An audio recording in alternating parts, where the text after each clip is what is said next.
शांति। आज 2 जून 2025 है। मम्मा का मास हम मम्मा की यादों में मना रहे हैं।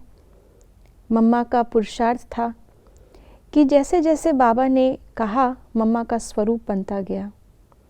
जब सबने मम्मा को मम्मा कहना शुरू किया तो मम्मा की कर्मेंद्रियाँ, मम्मा के हाव भाव, मम्मा का शरीर भी माँ जैसा हो गया।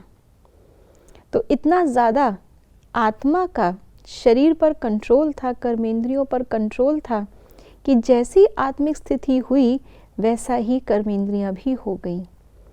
यही बाबा आज हमें अपने अव्यक्त इशारों से बता रहे हैं। आत्मिक स्वरूप के और क्या क्या फ़ायदे होते हैं, आइए जानते हैं आज के बाबा के अव्यक्त इशारों से। ऐसा कोई भी ब्राह्मण नहीं होगा जो आत्म अभिमानी बनने का पुरुषार्थी ना हो, लेकिन निरंतर आत्म अभिमानी, जिससे कर्मेंद्रियों के ऊपर संपूर्ण विजय हो जाए। हर एक कर्मेंद्रिय सतो प्रधान स्वच्छ हो जाए। देह के पुराने संस्कार और संबंध से संपूर्ण मरजीवा हो जाए। इस पुरुषार्थ से ही नंबर बनते हैं। जैसे मम्मा नंबर 1 गई, ऐसे ही नंबर 1 जाने की आज बाबा हमें युक्ति बता रहे हैं। पुरुषार्थ में आगे बढ़ने की युक्ति है निरंतर आत्म अभिमानी। बाबा ने जैसे कहा कि हमारा पुरुषार्थ ही है, पहला चैप्टर से लेकर के लास्ट का पेपर तक एक ही सब्जेक्ट है, अपने को आत्मा समझो। अपने को आत्मा, कैसी आत्मा समझना है, आत्मा समझ के कौन से अपने अंदर गुण भरने हैं, क्या अनुभूति करनी है, उसके लिए ही हमें सारा ज्ञान मिला है।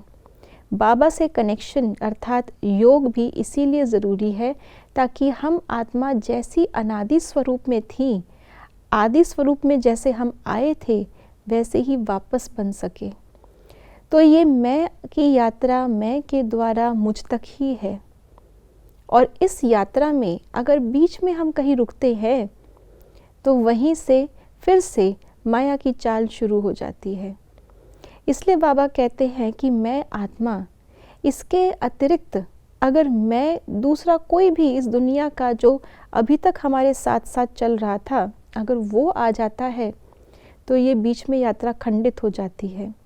इसीलिए सिर्फ पुरुषार्थ ही नहीं लेकिन निरंतर। बाबा को 2 शब्द हमेशा बहुत अच्छे लगते हैं, सदा और सर्व। तो बाबा कहते हैं निरंतर आत्म अभिमानी बनना है, क्योंकि सतयुग में भी हम नेचुरल आत्म अभिमानी होंगे। तो नेचुरल तब हो सकती है कोई चीज़ जब निरंतर हो, और निरंतर तब हो सकती है जब उसकी नेचुरल अनुभूति कर रहे हो। तो जैसे मम्मा ने हमेशा निरंतर अपने आप को, जब से मम्मा ने ज्ञान लिया तब से मम्मा का परिवर्तन शुरू हो गया।